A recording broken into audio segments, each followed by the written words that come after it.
Assalamualaikum warahmatullahi wabarakatuh. Waalaikumsalam warahmatullahi wabarakatuh. Terima kasih teman-teman atas waktu yang telah disediakan untuk penyampaian pemaparan tugas akhir dalam kegiatan PKG PJOK atau diseminasi PKG PJOK gelombang pertama.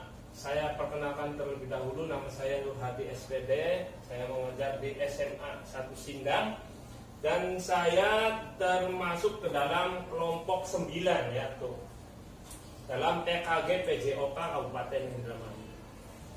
Dalam presentasi ini saya akan memaparkan mengenai yang dinamakan permak jadul. Permak jadul itu adalah permainan anak zaman dulu.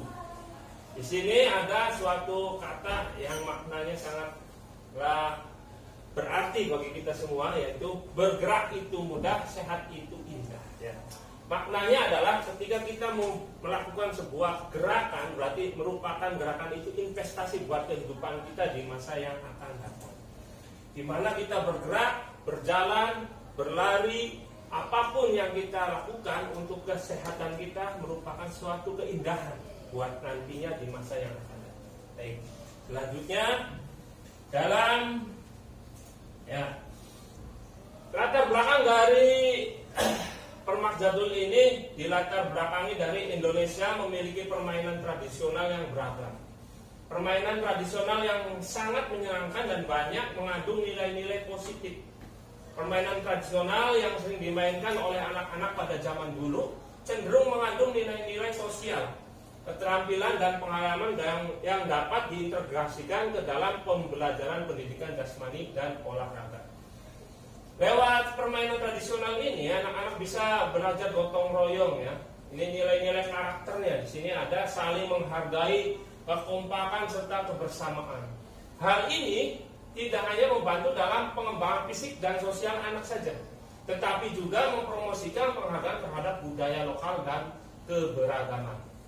Dengan mempertimbangkan latar belakang ini, pendidikan jasmani dan olahraga di SMA 1 Sindang dapat mengintegrasikan nilai-nilai positif dan pengalaman dari permainan tradisional ke dalam kurikulum di sekolah. Salah satunya adalah upaya pelestarian budaya bangsa dalam permainan tradisional. Kemudian kita bandingkan ya, ciri-ciri anak zaman dulu dengan zaman now. Ya, anak zaman dulu itu bersifat aktif ketika bergerak. Aktivitasnya, waktu luangnya lebih banyak dan mereka itu memanfaatkan waktu luang dengan bermain dan beraktivitas. Kemudian banyak teman, karena apa ya tadi? Waktu luangnya banyak, kemudian waktu bermainnya banyak sehingga temannya pun banyak. Kemudian kepercayaan dirinya juga lebih tinggi dibanding anak sekarang. Lebih kreatif dan semangat tinggi. Kemudian di anak zaman now ini pasif, bergerak, dengan istilah sekarang itu banyak mager, ya, malas gerak. Dengan perkembangan teknologi, kemudian dengan adanya gadget, permainan itu hanya dilihat, dimainkan dengan cara diam saja tanpa adanya gerakan-gerakan yang mungkin lebih eksplosif, lebih luas dalam bergerak. Kemudian introvert. Apa introvert? Menutup diri atau murung ketika ada suatu hal yang menurut dia itu tidak menarik, akhirnya dia diam saja, nggak mau bergerak. Kemudian akhirnya apa? Menimbulkan kurangnya percaya diri karena dia tidak mampu untuk mengeksplor dirinya sendiri. Ya itu dengan kemudian tidak kreatif. Ya, pola pemikirannya tidak bisa berkembang luas, tidak bisa menimbulkan hal-hal yang baru, menciptakan hal-hal yang baru karena malasnya itu, karena kurangnya bergerak dan kurang bersemangat dalam belajar. Nah, tujuan dalam program ini adalah menciptakan siswa yang cinta akan nilai-nilai budaya dan memiliki profil Pancasila. Ya, apalagi dengan kurikulum Merdeka, kita bangkitkan lagi bahwa kita cinta pada tanah air. Siswa yang dengan profil pelajar Pancasila itu membangkitkan gairah untuk membudayakan lagi dan juga cinta akan tanah air. Yang kedua adalah meningkatkan kebugaran jasmani siswa melalui aktivitas permainan anak zaman dulu. Yang ketiga, menumbuhkan sikap mandiri, kreatif, kolaborasi, berbudaya lingkungan sehingga mampu menjadi pemimpin pembelajaran. Penerapan pembelajaran pendidikan kebugaran peserta didik dapat mengenal dan melestarikan permainan tradisional untuk menerapkan gaya hidup aktif sepanjang hayat. Nah, yang diharapkan di sini adalah melalui olahraga tradisional. Coba kita review atau kita flashback ke belakangnya. Mbaknya pernah main apa aja? Ayo dulu. Waktu kecil. Pernah main itu kayak serodoran apa sih? Serodoran, Ya. gerobak sodor. Ya, Jadi masnya apa? Sama sih Pak, paling kayak Taunya itu aja. Lompat tali. Terus apa lagi? Belatikan. Belatikan. Terus, Mbak? Engklek. Engklek. Oh, engklekan. Terus ya, Mbak? Apa yang pakai batu-batu apa? Oh, boy-boyan. Ya, boy-boyan ya. Jadi itu ciri-ciri dari permainan yang bisa dimainkan ya, banyak olahraga tradisional. Yang tentunya ini juga memancing anak untuk bereaksi dan beraktivitas gerak. Selanjutnya. Nah, itu tujuannya ya. Kemudian capaian dan langkah kegiatan. Ini hasil yang diharapkan dari kegiatan ini adalah menghidupkan kembali permainan tradisional khas Indonesia di kalangan pelajar. Yang tentunya sekarang itu mulai redup, kurang digaungkan lagi, kurang digemari lagi. Karena mungkin melalui gadget itu permainan tradisionalnya juga ada yang melalui gadget ya. Kayak apa ya, permainannya itu banyak kan? Ya, di situ juga. Jadi dia dengan diam kemudian hanya mengotak-atik, fokusnya pada HP, interaksinya tidak ada dengan orang lain akhirnya ya, hanya sendiri saja. Siswa mampu mengurangi screen time yang berlebih. Apa screen time? Waktu mainannya ya yang berlebih. Kemudian siswa memiliki keterampilan gerak yang baik dan aktif. Ya maksudnya tadi dengan adanya bergerak itu tingkat kebugaran jasmani dari peserta didik atau siswa-siswa kita semakin meningkat. Dengan adanya aktivitas semuanya proses metabolisme tubuhnya semuanya bekerja dengan normal. Kenapa demikian? Banyak diidentifikasi anak-anak sekarang itu sudah ada yang terkena diabetes karena tadi kurang malas atau malasnya gerak, kurang banyak bergerak. Kemudian sistem metabolisme tubuhnya itu tidak membakar ya kadar lemak yang ada sehingga menutupi ya. Kemudian pada akhir ini juga anak-anak yang sudah langsung terkena serangan jantung atau karena tadi ya kurangnya aktivitas gerak. Nah, langkah dari kegiatan ini adalah yang pertama sosialisasi ya. Kemudian diskusi, kolaborasi bersama rekan guru dan siswa dalam pengenalan jenis-jenis permainan tradisional. Waktunya dilaksanakan di hari jam KBM di minggu kedua bulan November. Kegiatannya mengadakan permainan hardball atau hadang bola dengan penerapan pendidikan kebugaran siswa. Nah, hardball ini merupakan permainan yang saya modifikasi, yaitu selodoran atau hadang yang dikombinasikan dengan bola. Jadi ada dua fokus di sini antara menjaga ya area pertahanan dia dengan mematikan lawannya dan juga bola. Secara horizontal ini adalah fokusnya pada orang yang dimatikan, tetapi secara vertikalnya bola. Bisa itu bola diselodorkan, kemudian bola dipasingkan dari atas, sehingga ada dua fokus ya antara orang dan bola yang menjadi sasaran untuk dimatikannya. Nah, untuk evaluasinya melakukan evaluasi langsung setelah kegiatan selesai dilaksanakan. Baik, next.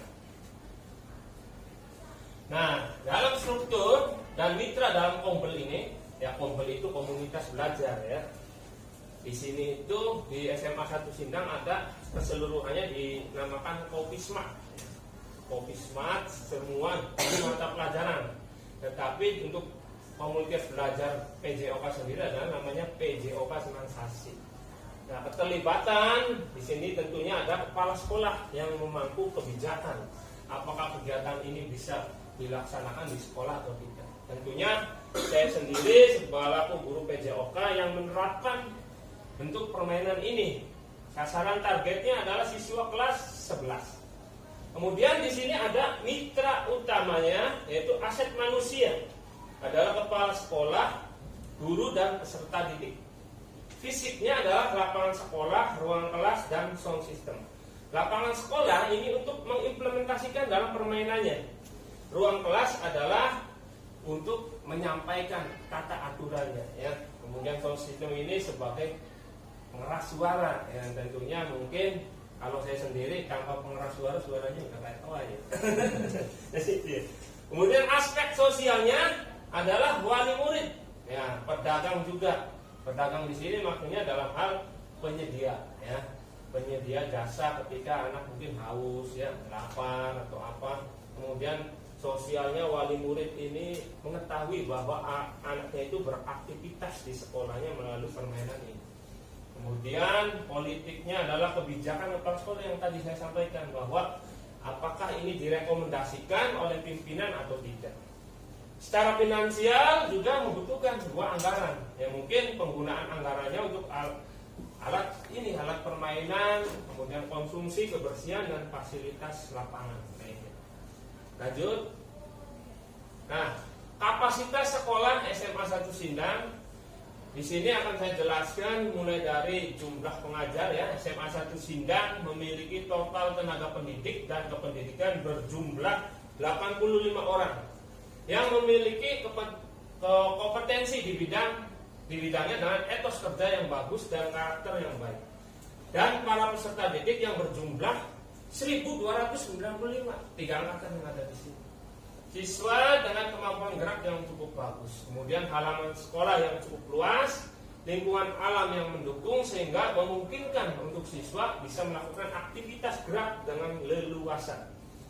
Sekolah memiliki program pembiasaan karakter baik seperti senam bersama, sholat duha, mengaji, dan literasi. Dari kapasitas atau latar belakang ini sehingga apa yang tadi saya sampaikan itu mudah-mudahan bisa terlaksana. Lanjut. Nah, rencana evaluasinya adalah melakukan evaluasi tujuan pembelajaran dan pelaksanaan proses pembelajaran. Apa yang diharapkan, apa yang tadi tujuannya itu apakah sudah tercapai atau belum? Itu bisa dilihat dari proses pembelajarannya, kemudian kita evaluasi. Selanjutnya adalah melakukan refleksi bersama kepala sekolah, guru, dan siswa. Apakah sudah tercapai atau belum, ya, tujuan dari adanya kegiatan ini.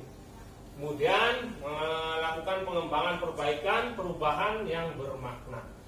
Cakupan evaluasinya adalah perencanaan program, pelaksanaan program, pemahaman konsep, dan juga manfaat dari kegiatan. Nah, manfaat dari kegiatan ini ya tadi, apakah mengena atau tidak, ya, dengan siswa, dengan adanya permainan itu pergerakannya, kemudian dilihat dari tingkat intensitas denyut nadinya meningkat atau tidak, ya, kemudian dari denyut nadi istirahatnya, karena ini adalah merupakan proses pembelajaran gerak bagi anak dan bertujuan untuk meningkatkan kebugaran jasmani. Lanjut, Kak. Nah, ini adalah temuan yang diperoleh, ya. Kemudian kemungkinan tantangan yang akan dihadapi, yang pertama adalah manajemen waktu kegiatan yang padat dan terbatas. Solusinya membuat perencanaan dan sosialisasi jadwal kegiatan. Ya, tentunya perencanaan dan sosialisasinya ini harus dilakukan secara matang supaya tidak menghambat kegiatan yang lain. Ketersediaan alat. Ya, solusinya menyediakan dan membuat secara mandiri atas kerjasama antara sekolah dan siswa. Ini permainan ini tidak membutuhkan alat yang kompleks, ya. Hanya alat sederhana berupa lapangan, garis, dan juga bola. Bolanya bisa memanfaatkan aset yang ada.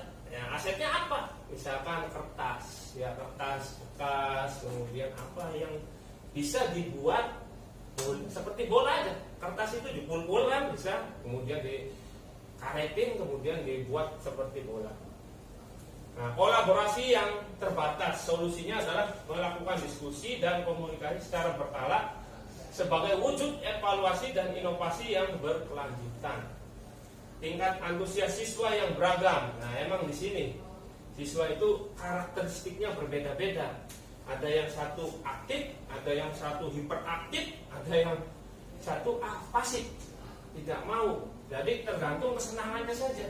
Dia itu kalau bergerak, dia mau melakukan sebuah aktivitas, kalau merasa dianya senang, kalau nggak senang, udah dia itu malas. Ya tadi, ya istilah mager itu sudah sepertinya mendarah daging ya, dengan pasca Covid nih ya, karena aktivitasnya ya dibatasi. Sekarang kita sudah bebas, bisa mengeksplor diri, bisa mengapresiasikan atau mengekspresikan diri dengan berbagai hal yang kita dapat.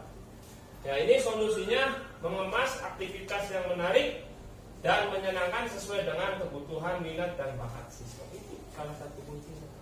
Jadi kita juga tidak bisa ya saklek lah, ibaratnya saklek tuh kamu harus begini. Nah, kita sentuh dengan tadi, satu, membuat kesepakatan ya di kelas, kemudian yang kedua mengidentifikasi dulu, nah, yaitu senangnya apa, minatnya apa, baru kita arahkan. Makanya di sini peran guru itu berubah dari yang dulunya adalah memberikan sebuah materi yang itu, sekarang harus dirubah menjadi sebuah fasilitator. Guru harus memfasilitasi sesuai dengan kebutuhan siswa. Jadi lanjut ya. Refleksi pelaksanaan Permakjadul, hasil temuannya adalah siswa antusias dalam mencari informasi terkait hadang ya, berkaitan dengan hadang tadi ya, hardball. Kemudian anak berlatih di lapangan meskipun cuaca sedang panas. Dengan akhir ini kan cuacanya lagi panas-panasnya. Kemudian yang ketiga, beberapa siswa terlihat masih ada yang kurang aktif dalam berlatih dengan tim kelasnya. Tadi salah satunya mungkin dia nggak suka, nggak senang ya dengan permainan. Tindak lanjutnya adalah memotivasi peserta didik atau murid untuk terus konsisten dalam kegiatan dengan mengingatkan tujuan awal dari terbentuknya program ini. Kemudian guru memfasilitasi dengan mendampingi murid pada saat latihan. Jadi itu ya sedikit presentasi yang bisa saya sampaikan mengenai kegiatan yang bernama Permakjadul ya. Dan kata-kata terakhirnya adalah gerakan tubuhmu, hidupkan energi. Dengan bergerak, energi kita bisa tersalurkan, energi kita bisa menjadi sebuah kehidupan nantinya di masa yang akan datang. Mungkin itu yang bisa disampaikan. Barangkali ada sedikit masukan atau pertanyaan dari rekan-rekan selaku komunitas belajar yang ada di SMA 1 Sindang. Waktu dan tempat dipersilakan. Baik, terima kasih tadi. Saya Reza Farozi Gunawan, rekan sejawat dari Pak Nur Hadi ya. Saya sama-sama mengajar juga di kelas 11. Menurut saya ini cukup baik ya Pak Nur Hadi ya, untuk program yang sudah dijalankan untuk Permakjadul ini. Pak Nur Hadi telah menggabungkan permainan tradisional antara permainan hadang atau kupak sodor ya Pak Nur Hadi ya, kupak sodor, dan juga permainan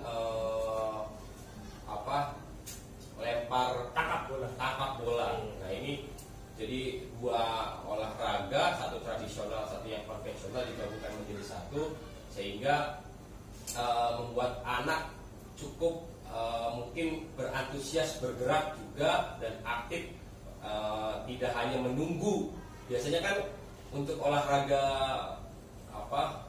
konvensional itu pada saat berlatih bolanya cuma satu, akhirnya apa? Akhirnya kita itu menunggu atau anak itu menunggu giliran, sedangkan aset yang kita punya misalkan bolanya tidak lebih banyak dari anak, itu hanya 1 atau 2 bola. Tetapi dengan Pak Nur Hadi menggunakan atau merancang permainan olahraga tradisional dan dikolaborasikan dengan permainan lempar takap, walaupun mungkin bolanya satu, tapi anak itu akan bergerak semuanya. Dan ini cukup menarik juga, menjadi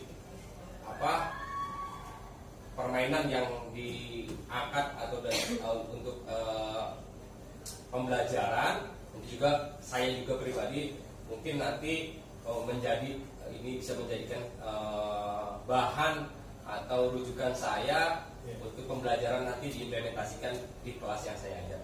Mungkin itu saja Pak Nur Hadi tanggapan dari saya. Terima kasih. Saya kembalikan ke Pak. Terima kasih atas masukannya Pak Reza. Ya betul.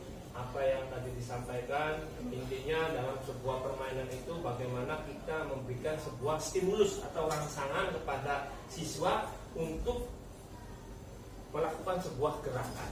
Ya, tentunya gerakan ini untuk bermanfaat buat dirinya, ya, tetapi bukan buat saya. Karena saya kan hanya sebagai fasilitator. Tetapi ketika mereka mau bergerak, mereka berkeringat, ya, berkeringat, kemudian dia beraktivitas, ya, itu merupakan investasi buat dirinya. Ya, mungkin itu yang bisa saya sampaikan. Kurang lebihnya mohon maaf. Terima kasih atas waktunya. Saya ucapkan terima kasih. Wabillahi taufiq wal hidayah. Assalamualaikum warahmatullahi wabarakatuh. Waalaikumsalam warahmatullahi wabarakatuh.